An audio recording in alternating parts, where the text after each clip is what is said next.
So ಪ್ರೀತಿಯ ವೀಕ್ಷಕರಿಗೆ ನಮಸ್ಕಾರ. ಇವತ್ತು ಮೇಕ್ ಮೈ ಶೆಲ್ಟರ್ ಕಡೆಯಿಂದ ಒಂದು ಹೊಸ ಬಿಲ್ಡಿಂಗ್ ಸೇಲಿಗೆ ಬಂದಿದೆ, ಅದನ್ನು ನೋಡೋಕೆ ಬಂದಿದ್ದೀವಿ. ಒಂದು BDA constructed building just 99 lac ರೂಪಾಯಿಗೆ ಸಿಗುತ್ತೆ ಅಂದರೆ ನೀವು ನಂಬ್ತೀರಾ? ಖಂಡಿತ ನಂಬಲೇಬೇಕು. ಇವತ್ತು ನಾವು ವಿಶ್ವೇಶ್ವರ ಲೇಔಟ್ 3rd ಬ್ಲಾಕಲ್ಲಿ ನಾವು ಬಂದಿದ್ದೀವಿ. ಈ ಒಂದು ಬಿಲ್ಡಿಂಗ್ 20-30 ಡೈಮೆನ್ಷನಲ್ಲಿ ಇರುತ್ತೆ. ಈ ಒಂದು ಬಿಲ್ಡಿಂಗಲ್ಲಿ 35,000 ರೂಪಾಯಿವರೆಗೂ ನಿಮಗೆ ರೆಂಟ್ ಜನರೇಟ್ ಆಗ್ತಾ ಇದೆ.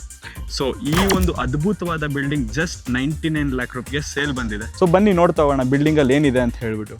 ಈ ಒಂದು 20-30 dimension property 100 feet road, Ullal ರೋಡಿಂದ ಜಸ್ಟ್ 300 ಮೀಟರ್ಸಲ್ಲಿದೆ.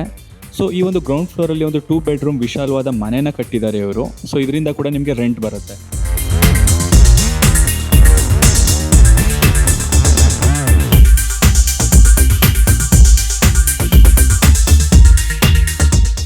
ಈ ಒಂದು ಪ್ರಾಪರ್ಟಿಯ ಟೆರೆಸಲ್ಲಿ ಒಂದು ಸಿಂಗಲ್ ಬೆಡ್ರೂಮ್ ಅಟ್ಯಾಚ್ ಕಿಚನ್ ಇದೆ. ಸೊ ಅದಕ್ಕೊಂದು ಕಾಮನ್ ಬಾತ್ರೂಮ್ ಕೂಡ ಪ್ರೊವೈಡ್ ಮಾಡಿದ್ದಾರೆ. ಇದು ಕೂಡ ರೆಂಟೆಡ್ ಪ್ರಾಪರ್ಟಿ ಆಗಿರುತ್ತೆ. ಈ ಒಂದು ಪ್ರಾಪರ್ಟಿಯ ವಿಶೇಷತೆ ಅಂತ ಹೇಳಿದ್ರೆ ಅದ್ರ ಟೆರೆಸ್ ಮೇಲಿರೋ ಒಂದು ವಾಟರ್ ಪ್ಯೂರಿಫೈಯರ್ ಯೂನಿಟ್ ಆಗಿರುತ್ತೆ. ಸೊ ಈ ಒಂದು ವಾಟರ್ ಪ್ಯೂರಿಫೈಯರ್ ಯೂನಿಟಲ್ಲಿ ಈಗ ಸದ್ಯಕ್ಕೆ 15,000 ರೂಪಾಯಿವರೆಗೂ ರೆವೆನ್ಯೂ ಜನರೇಟ್ ಆಗ್ತಾ ಇದೆ.